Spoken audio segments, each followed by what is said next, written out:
کہنا کہ حدیثوں کے اوپر عمل نہیں ہوگا، سنت کے اوپر عمل ہوگا، یہ ایک مضحکہ خیز بات ہے۔ رسول اللہ صلی اللہ علیہ وسلم کی احادیث جیسے قرآن جمع کیا جاتا رہا، سینوں میں بھی اور سفینوں میں بھی حدیثوں کے ساتھ بھی یہی معاملہ تھا، حدیثوں کے ساتھ بھی یہ معاملہ تھا۔ آپ ایسا نہیں کہہ سکتے کہ قرآن کو لکھوایا جاتا رہا، قرآن کو زبانی یاد کروایا جاتا رہا، حدیثوں کو نہ تو لکھا گیا اور نہ تو حدیثوں کو یاد کرایا گیا، نہ یاد کرانے کی ترغیب دی گئی۔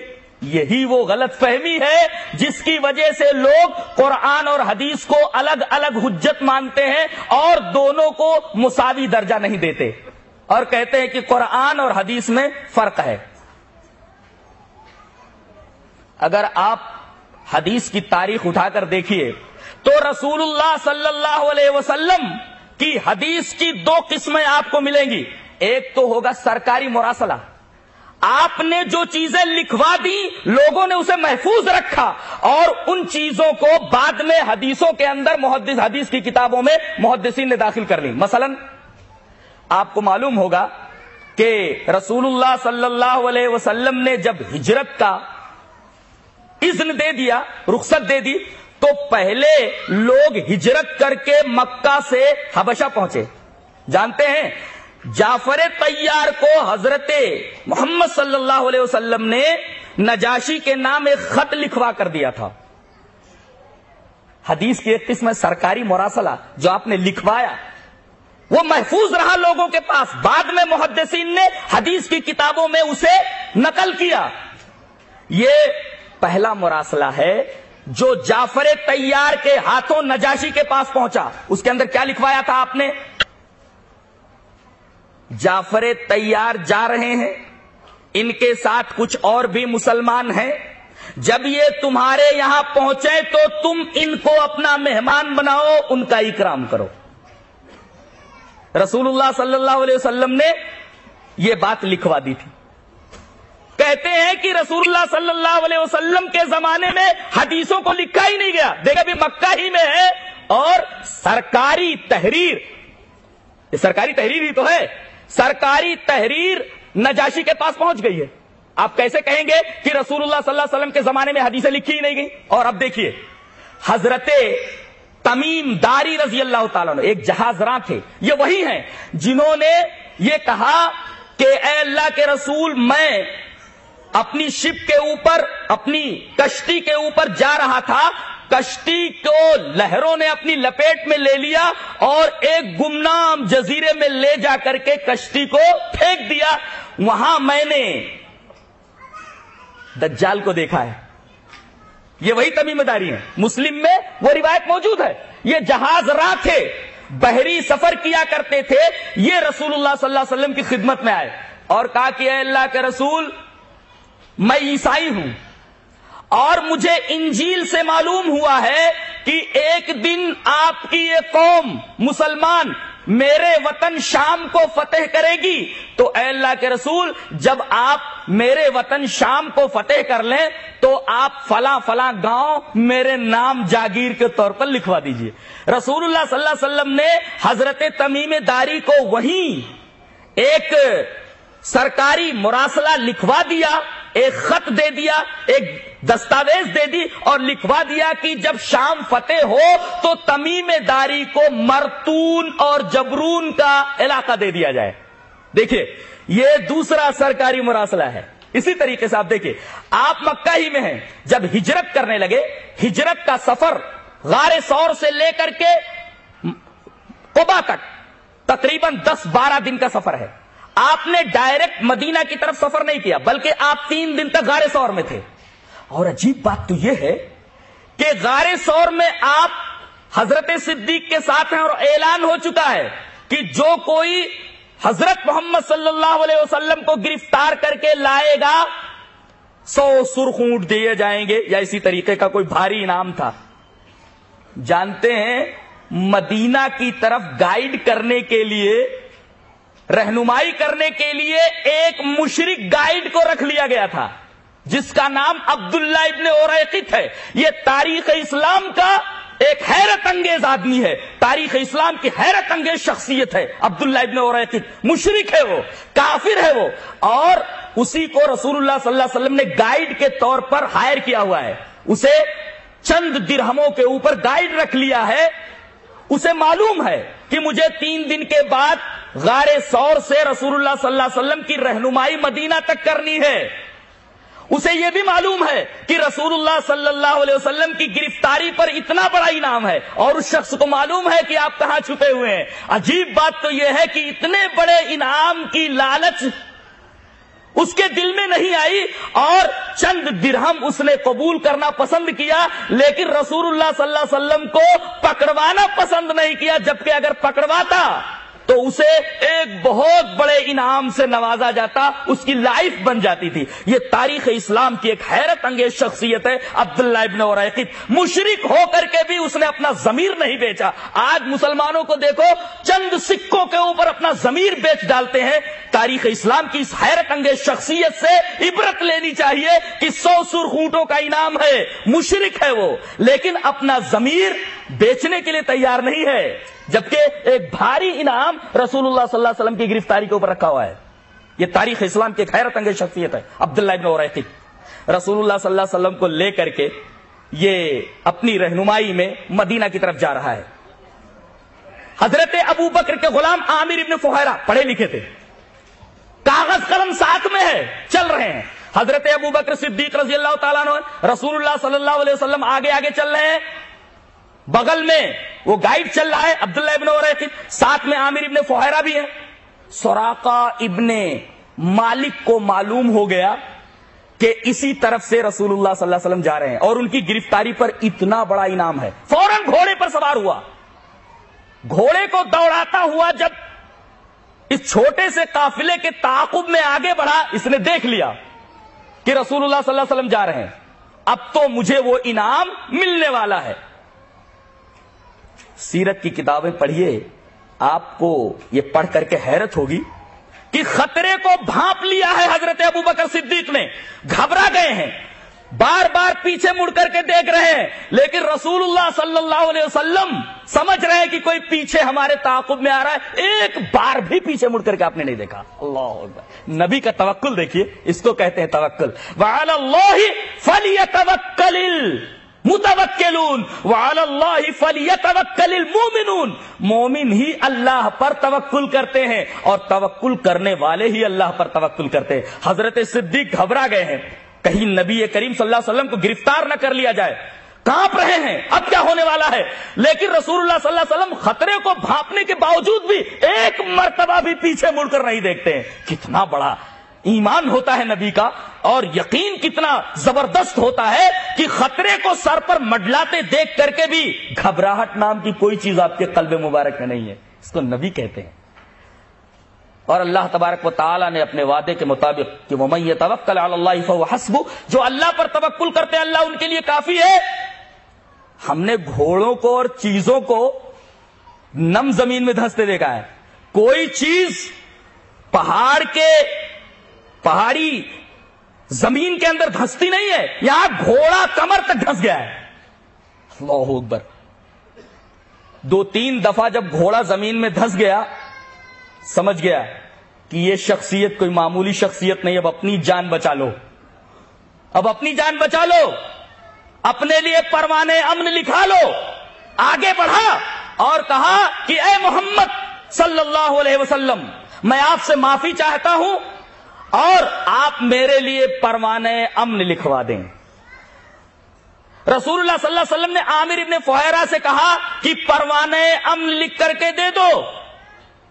عامر ابن فہیرہ نے فوراً پروانے امن لکھ کر کے دے دیا، کاغذ قلم ساتھ میں ہے، پروانے امن لکھ دیا گیا۔ جب یہ آدمی مدینہ آیا اور اس نے کہا کہ میں رسول اللہ صلی اللہ علیہ وسلم سے ملنا چاہتا ہوں، صحابہ کرام ملنے نہیں دے رہے تھے، اس نے وہ پروانے امن دکھایا تو صحابہ کرام نے رسول اللہ صلی اللہ علیہ وسلم سے ملنے کی اجازت دی۔ دیکھیں یہاں سرکاری مراسلہ موجود ہے، تمیم داری کو آپ نے لکھوا کر دیا، جعفر طیار کے ہاتھوں شاہ نجاشی کے پاس بھیجا، یہاں سراقہ ابن مالک کو بھی آپ نے پروانے امن لکھوا کر دیا، اور جب آپ مدینہ پہنچے تو سب سے پہلا کام آپ نے کیا کیا؟ بخاری شریف میں موجود ہے، سب سے پہلے آپ نے مردم شماری کرائی کہ کتنے مسلمان ہیں۔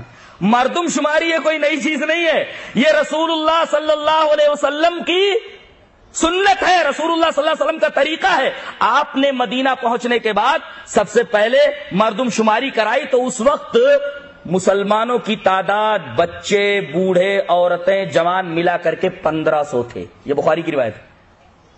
اور اس کے بعد آپ نے ایک کام جو کیا وہ بڑا زبردست کام ہے، وہ ہمارے وزراء کے لیے اور بڑے بڑے عہدوں پر ہیں ان کے لیے، ہمارے پرائم منسٹر کے لیے، ہمارے سی ایمز جتنے ان کے لیے یہ ایک بہترین دستاویز ہے اور ایک بہترین اصول ہے، ایک بہترین رول، بہترین ریگولیشنز ہے۔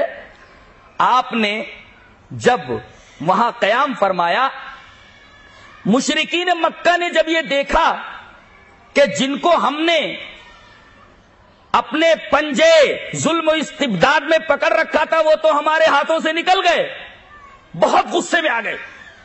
فوراً انہوں نے مدینہ والوں کو خط لکھا کہ ہمارے لوگ وہاں بھاگ کر گئے ہیں، ان کو پناہ مت دو، یا تو ان کو قتل کر ڈالو یا اپنے شہر سے ان کو نکال دو۔ کتنا بڑا مسئلہ ہے۔ رسول اللہ صلی اللہ علیہ وسلم نے سب سے پہلا کام یہ کیا، 3 احتیاطی تدابیر اختیار فرمائی، اس لیے کہ دشمن جب طاقتور ہو، اصول، دشمن جب طاقتور ہو تو اپنی قوم کے مفادات کو محفوظ رکھنے کے لیے احتیاطی تدابیر کرنی ضروری ہے۔ پھر سے جملہ بولتا ہوں، دشمن طاقتور ہو تو اپنی قوم کے مفادات کو بچانے کے لیے احتیاطی تدابیر اختیار کرنی ضروری ہیں۔ رسول اللہ صلی اللہ علیہ وسلم نے سب سے پہلے معاش کا مسئلہ حل کرایا۔ دیکھو، پاکستان میں یہاں سے بھاگے ہوئے لوگ جب گئے، سب سے بڑا مسئلہ معاش کا تھا۔ پہلے اس وقت وافر وسائل نہیں تھے، ٹھیک ہے، انتظام خاطر خواہ نہیں ہو سکا۔ میں کہتا ہوں آج تو پاکستان کے پاس وافر وسائل موجود ہیں، آج بھی مہاجرین ہی کہے جاتے ہیں، آج بھی مہاجرین کا معاشی مسئلہ حل نہیں ہوا ہے۔ اب اندازہ لگائیے، چند سو لوگ ہی تھے، لیکن ایک چھوٹی بستی میں پہنچنے کے بعد جہاں وافر وسائل موجود نہیں ہے، معاش کا مسئلہ فراہم کرنا کتنا مشکل تھا۔ بالکل آپ اس طرح آپ سوچ سکتے ہیں جیسے کسی ملک کے اندر جس کے پاس وافر وسائل ہوں، 10-12 لاکھ آدمی اچانک کہیں سے آ جائیں اور ان کے معاش اور ان کے گزر اوقات کا انتظام کرنا پڑے۔ چند سو لوگ ہی آئے لیکن ان کے معاش کا مسئلہ حل کرنا یہ بنیادی بات تھی۔ رسول اللہ صلی اللہ علیہ وسلم نے سب سے پہلا کام کیا کیا؟ تمام انصار کو بلایا جو مدینہ کے پراپر رہنے والے تھے، تاکہ دیکھو یہ لوگ سب کچھ چھوڑ کر کے دین کے لیے چلے آئے ہیں۔ بعض لوگوں کے پیروں میں جوتیاں تک نہیں ہیں، بعض لوگوں کے جسم پر وہی کپڑا جو پہن کر آئے ہیں، دین کے لیے کتنی قربانیاں دے کر آئے ہیں۔ اپنا وطن چھوڑ دیا انہوں نے، اپنے ماں باپ چھوڑ دیے ہیں، اپنی بیویاں چھوڑ دی، اپنے بچے چھوڑ دیے۔ اسلام بڑی قربانیوں کے بعد حاصل ہوا ہے۔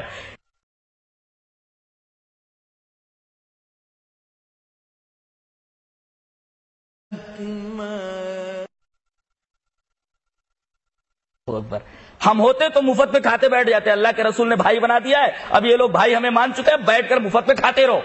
تو رسول اللہ صلی اللہ علیہ وسلم نے ان کو مفت خور نہیں بنایا، بلکہ یہ کہا کہ اب ایک آدمی کماتا تھا، 2 آدمی کمائیں گے، یہ بھائی بھی کمائے گا، اس طرح آمدنی بڑھے گی اور اس طریقے سے معاش کا مسئلہ اس کا بھی حل ہو جائے گا، اس کا بھی حل ہو جائے گا۔ یہ احتیاطی تدبیر تھی، سب سے پہلے معاش کا مسئلہ حل ہونا ضروری ہے۔ اور یہی سے یہ پوائنٹ نکلا کہ کسی قوم کو اگر برباد کرنا ہے، اسے مٹانا ہے، تو معاشی میدان میں اسے توڑ کر رکھ دیا جائے۔ جی، ہمیں سیرت کے مطالعے سے پتا چلتا ہے کہ ہمیں معاش کے مسئلے میں بہت سنجیدہ ہونا پڑے گا۔ اسلام دشمن طاقتیں اور اسلام دشمن تحریکیں، اسی سازش میں ہے کہ کسی طریقے سے مسلمانوں کے معاشی حالت کو توڑ دیا جائے اور یہ لوگ کاسے گدائی ہاتھ میں لے کر کے ہمارے در کے اوپر آ جائیں. کسی قوم کو اگر تباہ کرنا ہو معاش کے میدان میں اسے دیوالیہ کر دو, تباہ پر بات کر دو. رسول اللہ صلی اللہ علیہ وسلم کی تدبیر دیکھیے, اللہ اکبر. آج مسلمانوں کے لیے ایک ضابطہ ہے, ایک لا ہے, ایک قانون ہے کہ معاش کے مسئلے کو پہلے مضبوط کرو.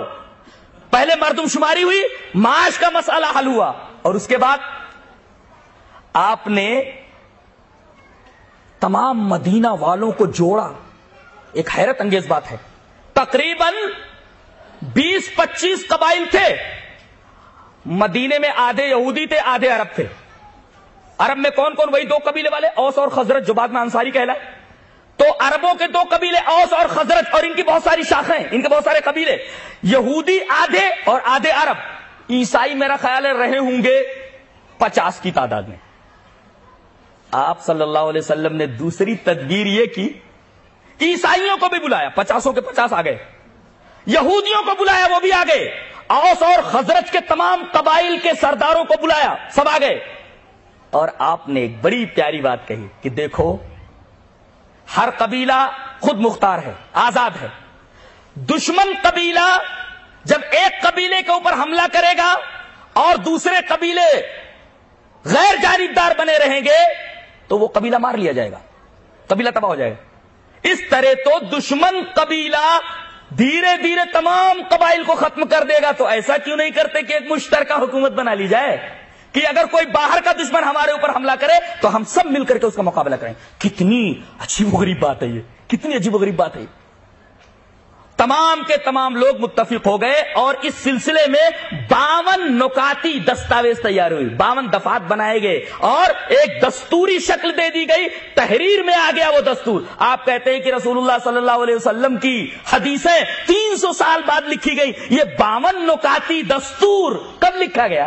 رسول اللہ صلی اللہ علیہ وسلم کے زمانے میں لکھا گیا, آپ کی نگرانی میں لکھا گیا. اور اسی طریقے سے صلح حدیبیہ میں جو معاہدہ لکھوایا گیا اس پر آپ نے کہہ دیا کہ میرا نام لکھ دو. نام کے اوپر اعتراض ہوا کہ محمد ابن عبداللہ لکھا جائے, محمد رسول اللہ نہ لکھا جائے. یہ سرکاری مراسلے ہیں جن کی طرف میں نے رہنمائی کی. اور ایک کام تو بڑا عجیب و غریب آپ نے کیا, انشورنس یونٹ بنائی, انشورنس نظام بنایا. یہ انشورنس نظام کوئی نیا نظام نہیں ہے, یہ رسول اللہ صلی اللہ علیہ وسلم کا قائم کردہ نظام ہے. اس کی شکل کیا تھی؟ چونکہ فائدے والی چیز ہے اور سرکاری مراسلے سے متعلق ہے, جو حدیث کی پہلی قسم ہے کہ جسے تحریری شکل دی گئی, میں اس کی وضاحت کرنا چاہتا ہوں. کسی آدمی کو اگر قتل کر دیا جاتا, یہ قاتل ہے, اگر اس نے کسی کو قتل کر دیا تو اس کو 100 سرخ اونٹ دینے ہیں, 100 اونٹ دینے خوں بہا میں. اب بتائیے قاتل کے پاس اگر بال بچے ہیں, غریب آدمی ہے, 100 اونٹ کیسے دے گا؟ ایک اونٹ 100 آدمیوں کی غذا کے لیے دن بھر کے لیے کافی ہوتا تھا. اس کا مطلب یہ ہوا کہ 10,000 دن تک ایک آدمی کو بیٹھا کر کھلایا جائے. قاتل نے ایک آدمی کو قتل کر دیا, اب اسے 100 اونٹ دینے, اس کے پاس دینے کی طاقت نہیں ہے. کیا کرنا؟ خون بہا دینا ہے مقتول کو, مقتول کے وارثین کو. رسول اللہ صلی اللہ علیہ وسلم نے ہر قبیلے کے اندر ایک یونٹ بنا دی کہ اس کے اندر تم پیسے جمع کرتے رہو, انشور کرتے رہو, جمع کرتے رہو, اور تمہارے قبیلے کا کوئی آدمی اگر قتل کر دے تو مقتول کے وارثین کو اسے یونٹ سے پیسہ دیا جائے. کچھ قاتل دے دے, اور اگر قاتل نہ دے پائے تو وہ یونٹ دے. پھر دوسرے قبیلے کے اندر بھی آپ نے انشورنس یونٹ بنا دی کہ اگر یہ قبیلہ نہ دے سکے تو دوسرا قبیلہ اس کی امداد کرے. تیسرے قبیلے کے اندر بھی آپ نے انشورنس یونٹ بنائی کہ اگر 2 قبیلے مل کر نہ دے سکے, قاتل نہ دے سکے, تو تیسرا قبیلے کی جو یونٹ ہے وہ یونٹ قاتل کی مدد کرے, خون بہا دینے میں اس کی مدد کرے. اور اگر تمام قبائل کی یونٹیں, انشورنس یونٹس اگر نہ دے سکے, قاتل کے خون بہا کی مقدار جو 100 اونٹ کی ہے رقم نہ دے سکے, تو مرکزی حکومت اس میں دخل اندازی کرے گی. پھر مرکزی حکومت سے پیسہ دیا جائے گا اور سب مل کر کے مرکزی حکومت کے ساتھ اس کے خون بہا کو ادا کریں گے. انشورنس یونٹ بنائی آپ نے. جانتے ہیں یہ انشورنس کس طریقے کی تھی؟ ایک ہوتا تھا کیپیٹلسٹ, ایک ہوتا میوچولسٹ. تو یہ جو انشورنس نظام تھا، یہ کیپیٹلسٹ نہیں تھا. کیپیٹلسٹ کے اندر کیا ہوتا ہے؟ کیپیٹلسٹ انشورنس جو انشورنس نظام کے اندر کیا ہوتا ہے کہ اس میں سارا کا سارا منافع، ساری کی ساری منفعت سرمایہ دار لے لیتے ہیں. اسی وجہ سے ہم کیپیٹلسٹ ہے. ساری منفعت چلی جاتی ہے سرمایہ داروں کو. اور میوچولسٹ جو انشورنس نظام ہے اس کے اندر جو لوگ اپنا پیسہ لگاتے ہیں، داخل کرتے ہیں، منفعتیں برابر برابر تقسیم ہو جاتی ہیں. تو آپ کہہ سکتے ہیں کہ اس وقت جو آپ نے انشورنس نظام بنایا تقریباً میوچولسٹ سسٹم سے ملتا جلتا تھا. یہ بھی نہیں کہہ سکتا بالکل میوچولسٹ تھا، بلکہ میوچولسٹ نظام سے بالکل ملتا جلتا تھا. یہ کام بھی رسول اللہ صلی اللہ علیہ وسلم نے وہاں کروایا. اور اس کے بعد یہ کہا کہ چونکہ بہت سارے مذاہب کے لوگ یہاں رہتے ہیں، یہودی رہتے ہیں، اپنے مذہب کے اوپر عمل کریں. کچھ لوگ ہیں جو عیسائی ہیں، انجیل کے اوپر عمل کرتے ہیں، وہ لوگ اپنے مذہب کے اوپر عمل کریں. لیکن جب دو مذہب کے ماننے والے فریقین اگر اختلاف کر لے تو پھر حکمراں جو ہوگا شہر کا، جو سب سے بڑا ہوگا، اس کی عدالت میں فیصلہ جائے گا اور وہ جو فیصلہ کرے گا سب کو ماننا پڑے گا. اس تعلق سے رسول اللہ صلی اللہ علیہ وسلم نے جو تحریری دستور بنایا، اس تحریری دستور کے 52 نکات تھے، 52 دفعات تھی. تحریری دستور عمل میں آ گیا. تو حدیث کی ایک قسم تو یہ ہے سرکاری مراسلے کی شکل میں. اچھا ایک چیز میں بھول گیا، حدیث تو معلوم ہو گیا کسے کہتے ہیں، سنت معلوم ہو گیا کسے کہتے ہیں. ایک ہے حدیث قدسی. حدیث قدسی کا مطلب ہوتا ہے رسول اللہ صلی اللہ علیہ وسلم یہ کہیں کہ اللہ فرماتا ہے. حدیث قدسی کی اپنی جگہ بڑی اہمیت ہے. یہ پیرس کی ایک لڑکی ہے، عائشہ نام ہے، ایمان لے آئی. وہ بچی ایمان لانے کے بعد اس نے 2 سال میں اتنی عربی سیکھ لی کہ ریاض الصالحین جو ہماری مائیں بہنیں پڑھتی ہیں اور ہمارے علماء بھی اس کا درس دیتے رہتے ہیں، ریاض الصالحین جو تقریباً 700 صفحات پر مشتمل کتاب ہے، ضخیم کتاب ہے، اس کو اس نے فرینچ زبان میں منتقل کر دیا ہے. اور وہ ایک مقالہ لکھنے بیٹھ گئی جس کا موضوع حدیث قدسی تھا کہ حدیث قدسی سے کیا کیا باتیں معلوم ہوتی ہیں، کیا کیا چیزیں حدیث قدسی کے اندر ہے. رسول اللہ صلی اللہ علیہ وسلم فرماتے ہیں، اللہ فرماتا ہے. آپ ایک اعتراض یہ بھی کر سکتے ہیں کہ حدیث قدسی جب اللہ فرماتا ہے، رسول اللہ صلی اللہ علیہ وسلم ایسا فرماتے ہیں، تو اسے قرآن میں کیوں نہیں لے آیا گیا؟ اس کا جواب یہ ہے کہ حدیث قدسی الگ سے کوئی چیز نہیں ہے، بلکہ قرآن حکیم کے اندر بعض جو باتیں ہیں ان باتوں کو دوسرے الفاظ میں تاکیدن بیان کر دیا گیا ہے. بات وہی قرآن کی ہے لیکن الفاظ بدل کر کے تاکیدن اللہ تبارک تعالیٰ نے اس کو بیان کیا، لہذا اس کو قرآن میں داخل کرنے کی ضرورت نہیں تھی. یہ فرق ہے قرآن اور حدیث قدسی میں. اب آگے بڑھیے. حدیث کی ایک قسم سرکاری مراسلہ، میں نے ثابت کیا کہ رسول اللہ صلی اللہ علیہ وسلم کے زمانے میں اسے لکھا جاتا رہا. مراسلہ کہتے ہیں جو لکھا جائے. اور حدیث کی دوسری قسم جسے صحابہ نے از خود رسول اللہ صلی اللہ علیہ وسلم کے افعال، اقوال اور آپ کی ادائیں نقل کی. یہ رسول اللہ صلی اللہ علیہ وسلم کے زمانے ہی سے تھا. ایک آدمی رسول اللہ صلی اللہ علیہ وسلم کی خدمت میں آتا ہے اور کہتا ہے کہ اللہ کے رسول، آپ کی باتیں بڑی قیمتی ہوا کرتی ہیں، بہت اہم ہوا کرتی ہیں، لیکن میرا حافظہ کمزور ہے اللہ کے رسول، تو میں کیا کروں؟ رسول اللہ صلی اللہ علیہ وسلم فرمایا استعن بیمینک، اپنے داہنے ہاتھ سے مدد لے، داہنے ہاتھ سے مدد لے، یعنی اس کو لکھ لے. تو وہ صحابی لکھنے لگے. اسی طریقے سے حضرت عبداللہ ابن عمر ابن عاص رضی اللہ تعالیٰ عنہ کا واقعہ ہے. 17 سال کی عمر میں انہوں نے سریانی زبان بھی سیکھ لی. اتنے قابل آدمی تھے. رسول اللہ صلی اللہ علیہ وسلم فرمایا اس وقت یہ انجیل جو ہمارے درمیان ہے یا تو عربی میں یا سریانی میں ہے.